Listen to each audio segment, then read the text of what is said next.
ओम भूर्भुवः स्वः तत्सवितुर्वरेण्यं भर्गो देवस्य धीमहि धियो यो नः प्रचोदयात्। आप इस कल्प साधना के शिविर में जो कार्य कर रहे हैं इसमें से तपश्चर्या मुख्य, तपश्चर्या मुख्य है। आपको देखते हैं ना, जो कुछ भी आपकी क्रिया करते हैं ये सारे के सारे तपश्चर्या से संबंधित हैं, सब तपश्चर्या से संबंधित है। आपको खान पान के बारे में तपश्चर्या, सवेरे उठने के बारे में तपश्चर्या, पालथी में बाहर के बैठने के बारे में तपश्चर्या, बाहर कहीं घर से बाहर न जाने के बारे में तपश्चर्या, पूरे के पूरे बंधन आपको यहाँ ऐसा अनुशासन लगाया गया है जिसको आप सोच सकते हैं कि आपको तपश्चर्या कराई जा रही है। तब का बड़ा महत्व है। आपको इसलिए नहीं कराया जा रहा है कि आपको हैरान किया जाए, बल्कि इसलिए कराया जा रहा है कि आपको मजबूत बना दी जाए। तपश्चर्या की आग में तपे बिना आप मजबूत नहीं हो सकते। कोई भी आदमी जिसने कठिनाइयों का सामना नहीं किया है, सिद्धांतों के लिए और आदर्शों के लिए कष्ट नहीं सहा है, वो आदमी मजबूत कैसे हो पाएगा? फिर वो बिल्कुल कच्चा रहेगा।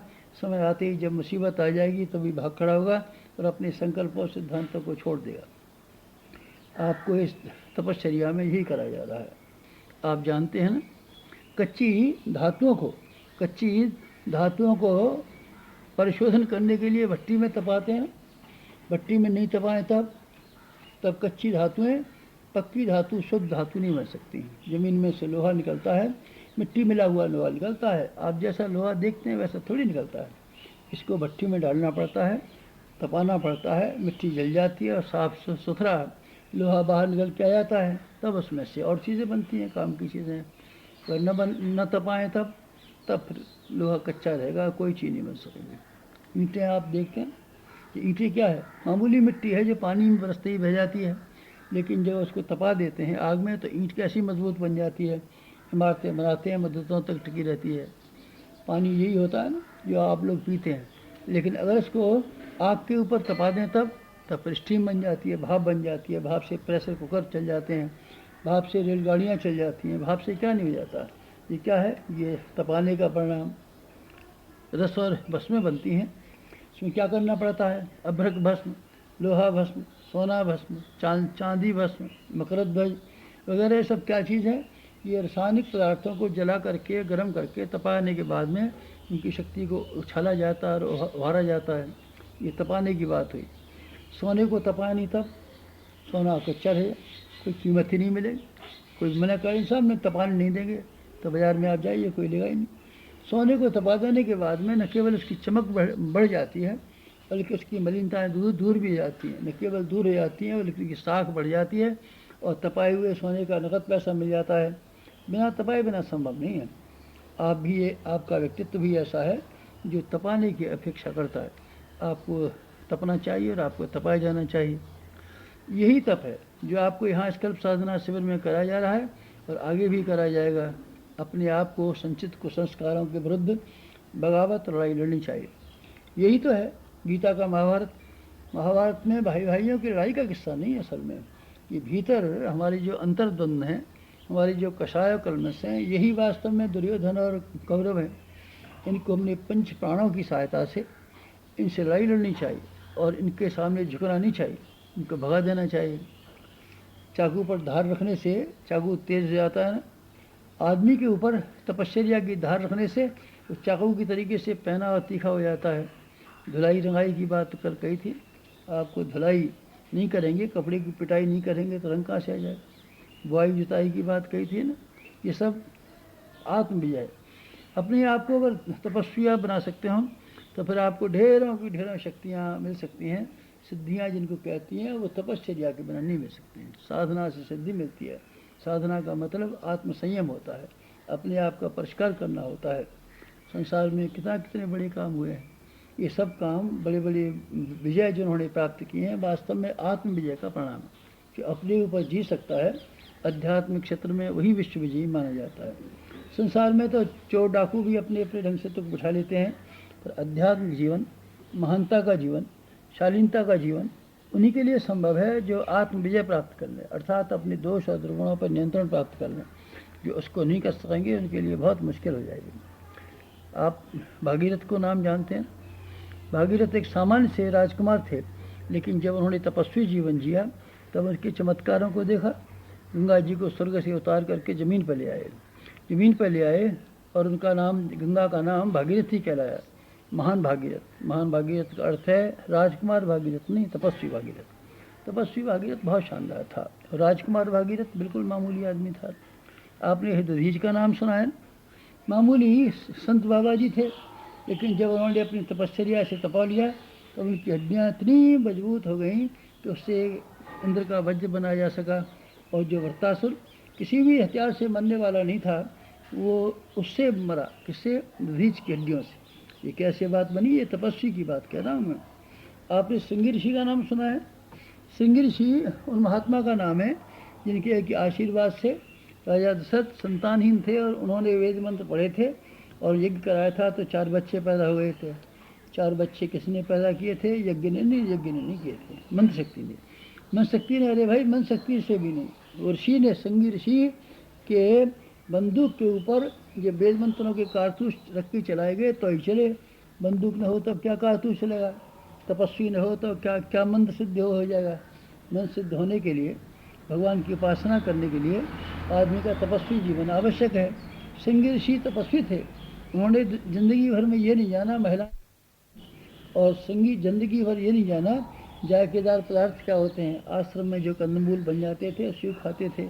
ऐसे श्रृंगी ऋषि जिनकी वाणी, जिनकी इंद्रियां, इसका मन सबों से निगृहित था, उनमें ही शक्ति थी कि वो यज्ञ कराएं और उनके बच्चे पैदा हो जाएं। महर्षि वशिष्ठ वो काम नहीं कर सके क्योंकि उनकी शादी हो गई थी और बहुत सारे बच्चे भी हो गए थे। राजा का अन्न खाते थे। जिसने राजा का अन्न खाया और इसके ढेरों के ढेरों बच्चे पैदा हुए, उससे क्या आशा की जाए कि इसके साफ और वरदान सफल होंगे? साफ और वरदान होने के लिए आदमी का तपस्वी जीवन होना बहुत ज़रूरी है। पार्वती जी की तो आप जानते हैं। पार्वती जी एक साधारण से राजा की बेटी थी, हिमाचल राजा की। लेकिन जब उनको तीनों लोकों के स्वामी भगवान शंकर जी से ब्याह करने का मन हुआ तो एक ही तरीका था तपस्या से आदमी को ये साबित करना होता है कि हम इस लायक हैं। लायक आप किस तरीके से पहचानेंगे?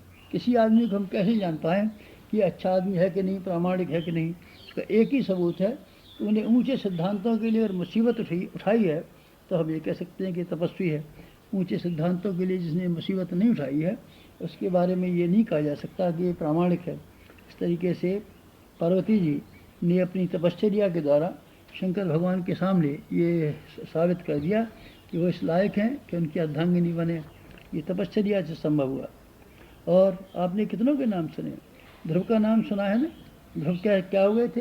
ध्रुव बहुत ऐसे हो गए थे, तीनों लोक के स्वामी हो गए थे, आकाश में रहते थे, भगवान के प्यारे हो गए थे। कैसे संभव हुआ? तपश्चर्या के द्वारा। आपने परशुराम जी की बाबत सुना है। उनके पास एक ऐसा कुल्हाड़ा था, इस कुल्हाड़े को लेकर के 21 बार उन्होंने अन्यायी लोगों को का सिर काट डाला और फिर उन्होंने सारे संसार में नई स्थापना करने के लिए संसार को हरा भरा बना दिया। ये कैसे बना सकता था एक छोटा सा आदमी? इसमें तपश्चर्या की शक्ति थी। अगर भगवान परशुराम तपस्वी नहीं रहे होते तब वो बिल्कुल मामूली जैसे बाबा जी ब्राह्मण पंडित रहते और यहाँ वहाँ कथा वार्ता करते रहते। परशुराम जी का ऐसा कुल्हाड़ा लोहार के यहाँ से नहीं खरीदा गया था। ये तपश्चर्या की शक्ति से उनको प्राप्त हुआ था। और भी कितने ऋषि हैं, आपको कहाँ कहाँ तक बताएं। अच्छा, अगस्त ऋषि को आप जानते? अगस्त ऋषि ने 3 चिल्लों में समुद्र का पानी पी लिया था। अगस्त ऋषि में शक्ति कहाँ से आ गई थी? ये अगस्त ऋषि की शक्ति तपश्चर्या की शक्ति है।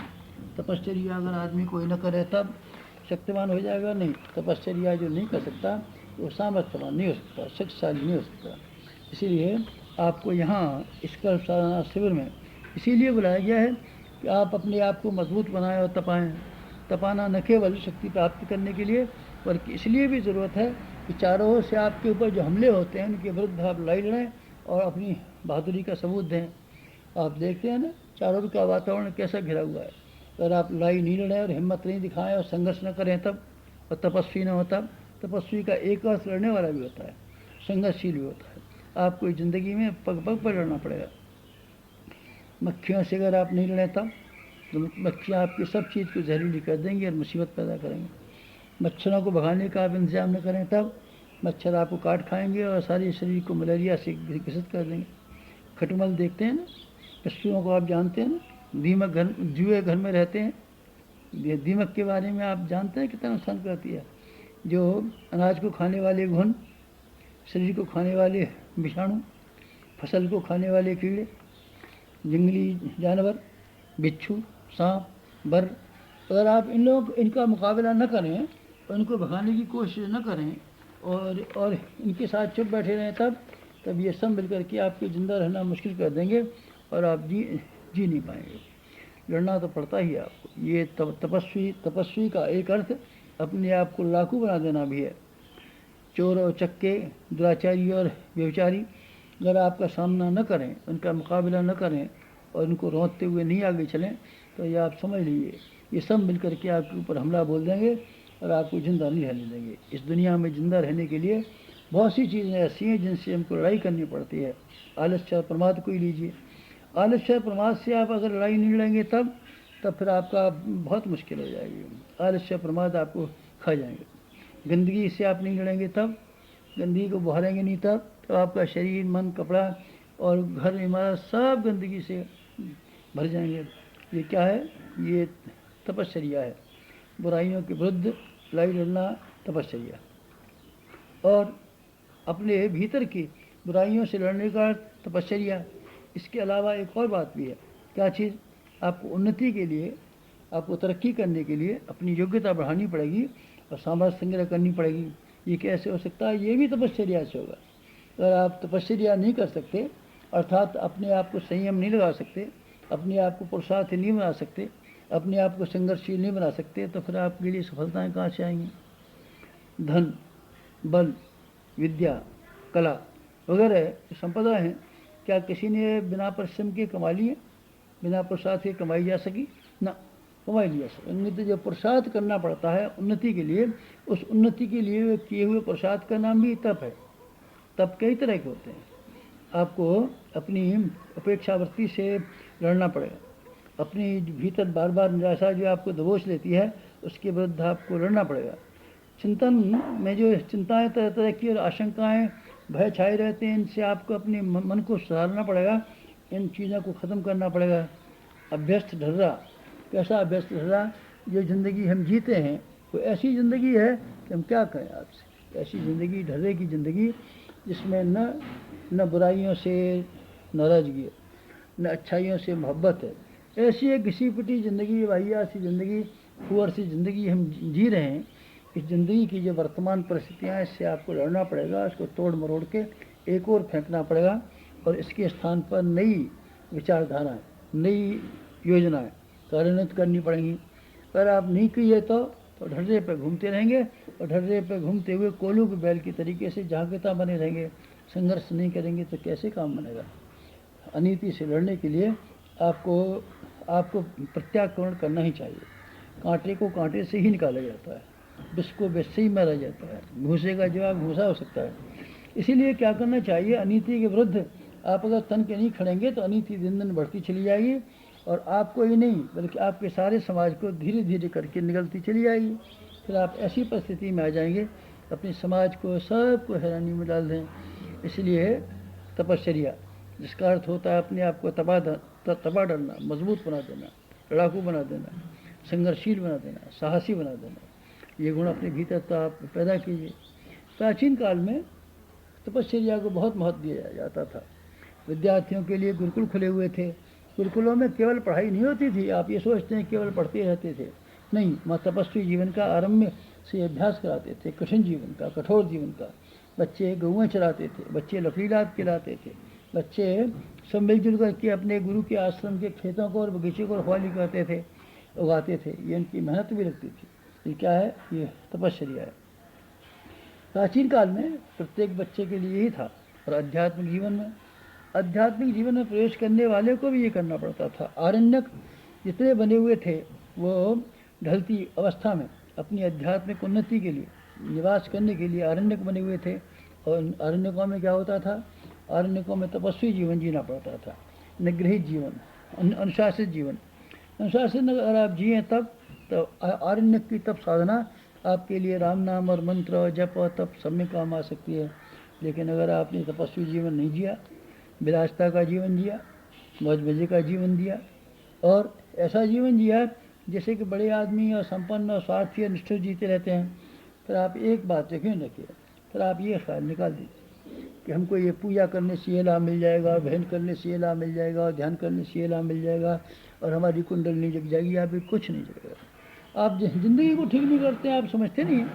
सारे का सारा अध्यात्म सिर्फ इस बात पर टिका हुआ है कि साधक का पुनीत जीवन, पवित्र जीवन, और साधक का जैसा जीवन आप जीना नहीं चाहते, पुनीत जीवन जीना नहीं चाहते, पवित्र जीवन जीना नहीं चाहते, और जादूगरों की तरीके से कोई थोड़े से खेल खिलवाड़ करने के बाद में तरह तरह की आप चीज़ों को मांगने की कोशिश करते हैं। आप ऐसी गलत बात क्यों कहते हैं? थोड़ी सी पूजा से अगर ये सब चीज़ें मिल गई होती तो फिर किसी आदमी को अपने जीवन को परिष्कृत करने की ज़रूरत क्या पड़ती? कोई संयमी बनता क्यों? कोई तपस्वी बनता क्यों? कोई निगृहित अपने आप को करता क्यों? क्यों अपनी इंद्रियों को मारता क्यों? फिर तो अपना मनमौजी जीवन जिया करते, विलासता का जीवन जिया करते, और साथ साथ में जप तप करके, एक आध पूजा पाठ करके और तरह तरह की चीज़ें पा लेते और भगवान को पसंद कर लेते और योगी बन जाते और सिद्ध पुरुष बन जाते। ये संभव है नहीं भाई साहब, संभव नहीं है। आप क्यों नहीं मान पाते हैं? आप मानने की कोशिश कीजिए।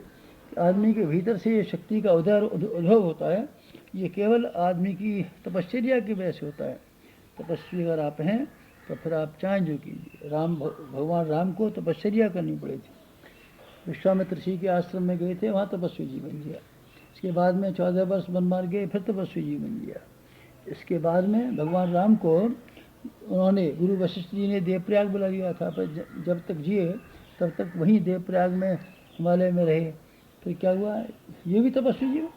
सारा रामचंद्र जी का जीवन तपस्वी जीवन, श्री कृष्ण भगवान का जीवन तपस्वी जीवन, भगवान बुद्ध का तपस्वी जीवन, भगवान महावीर का तपस्वी जीवन। जितने भी भगवान हुए हैं आप समझिए, जो इतने महामानव हुए, चलिए कहिए भगवान ने सही महामानव कहिए। महामानव और भगवान में कोई फ़र्क पड़ता है? नहीं, कोई फ़र्क नहीं पड़ता। दोनों एक ही चीज़ के दो नाम हैं। इसीलिए ये सब जो बने हैं सब तपश्चर्या से बने हैं। इंद्र से लेकर के जितने भी ऊंचे पदाधिकारी हुए हैं अपनी तपश्चर्या के बल पर ही इतना ऊंचा उठा सकने में संभव हुए हैं। प्रतीक्षा इसीलिए कराई जाती है। उपवास करने से लेकर धूप में खड़े होने और पानी में चलने से लेकर के कई तरह की आदमी प्रतीक्षा करता रहता है। ये अभ्यास है कि हम सिद्धांतों के लिए कठिनाई का सामना करेंगे। सिद्धांतों के लिए आपको अनिति के सामने झुकने से इनकार कर देना चाहिए। आपको अपने आप को तपाने से, जो अपने मन का कच्चापन आता है इसको मानने से इनकार कर देना चाहिए। और क्या करना चाहिए? और ये करना चाहिए कि आपको पीड़ित और पद्धत मानवता के लिए हिमायत करने के लिए कमर कस के आगे आना चाहिए। आपको अपनी मानसिक तप करना चाहिए। असंयम मन कभी इधर घूमता है, कभी इधर घूमता है, कभी इधर घूमता है। इस सब को रोक करके क्या करेंगे? आप मन को रोकिए, रोकने के बाद में भगवान से लगा दीजिए। ये तो योगाभ्यास है। तपश्चर्या और योगाभ्यास दोनों की एक जोड़ी है। तपश्चर्या का अर्थ है निकाल देना, और योग का अर्थ है किसी के साथ में जोड़ देना, भगवान के साथ जोड़ देना। उपासना उसी का नाम है। उपासना का जोड़ देना होता है। हम किसी के साथ में जोड़ देते हैं, अपने नल को टंकी के साथ में जोड़ देते हैं, अपने बल्ब को बिजली घर के साथ में जोड़ देते हैं। ये जोड़ देना, इसी का नाम योग है। अपने आप को, अपने संयम को तपा देने का नाम, गला देने और झुका देने और मिटा देने का नाम तप है। तप और योग इन दोनों की जोड़ी है। इन दोनों की जोड़ी आध्यात्मिक प्रगति के मार्ग पर दोनों कदम साथ साथ बढ़ाने पड़ते हैं, लेफ्ट राइट की तरीके से। एक पैर से आप चलें तब लंबा सफ़र पूरा नहीं कर सकेंगे। एक पहिए की गाड़ी पर चलें तब आप सर्कस में एक चक्कर तो काट भी सकते हैं, लेकिन आप लंबा सफ़र नहीं कर पाएंगे। एक पहिए की गाड़ी किस तरीके से चलेगी? एक पहिए की गाड़ी नहीं चलती है। एक हाथ से सारी बस्ती नहीं है। दोनों की ज़रूरत पड़ती है। आदमी को आध्यात्मिक जीवन में उन्नति के लिए पूजा पाठ तो प्रारंभिक है, बच्चों का है, लेकिन असल में योग और तप का रास्ता अख्तियार करना पड़ता है। योग का अर्थ एक बार समझिए, अपने आप को भगवान के साथ में जोड़ देना। भगवान के साथ जोड़ देने का मतलब है सिद्धांतों के साथ जोड़ देना, आदर्शों के साथ जोड़ देना। और इसके अलावा एक और भी काम करना पड़ता है आध्यात्मिक जीवन के लिए, उसका नाम है तप। अपने आप को तपाइए, अपने आप को गलाइए, अपने आप को सोने जैसा बनाइए, अपने आप को ठीक कीजिए, अपने आप को मुसीबतों का सहने की आदत डालिए। सिद्धांतों के लिए मुसीबत सही है, अनीति के विरुद्ध लड़ने के लिए आप मुसीबत सही है। अपनी योग्यताओं को ऊंची उभारने और अपनी क्षमता को उछालने के लिए व्यायाम जैसे बहुत सारे काम करने को तैयार रहिए। ये सिवाय कठिनाइयों का मुकाबला किए बिना और कोई तरीका नहीं। आप कठिनाइयों से मुकाबला कीजिए, लड़िए कठिनाइयों से, बुलाइए, आमंत्रित कीजिए। आप तपस्वी हैं, आप अपने आप को घुला दीजिए, जोड़ दीजिए। स्त्री अपने आप को पति के साथ में घुला देती है, जोड़ देती है। बस आप इसी तरीके से अपने आप को महान सत्ता के साथ में, समष्टि के साथ में, भगवान के साथ में, विराट ब्रह्म के साथ साथ में, या जो कुछ भी इस दुनिया में महान है उसके साथ में अपने आप को जोड़ दीजिए, अपना घुला दीजिए।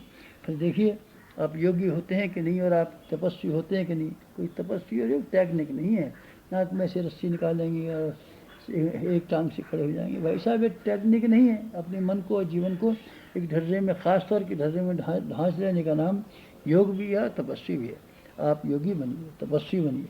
आप सिद्धांतों के साथ में अपने आप का तालमेल बिठाइए। आप अनीति के विरुद्ध लड़ने के लिए हमेशा तैयार रहिए, झुकिए नहीं, कठिनाई उठाइए, गरीबी में रहिए, मुसीबत सहिए, लेकिन ऐसे काम मत कीजिए जो इंसान को शोभा नहीं देते। तपस्वी जीवन के यही मौलिक सिद्धांत और मूलभूत सिद्धांत हैं। आप इन सिद्धांतों को समझें, तपस्वी बने, और जिस कल्प साधना में आपको तपश्चर्या की ओर प्रेरणा दिलाई जा रही है और स्मरण दिलाया जा रहा है, उसको सच्चे अर्थों से सार्थक करने की कोशिश करें। समाप्त।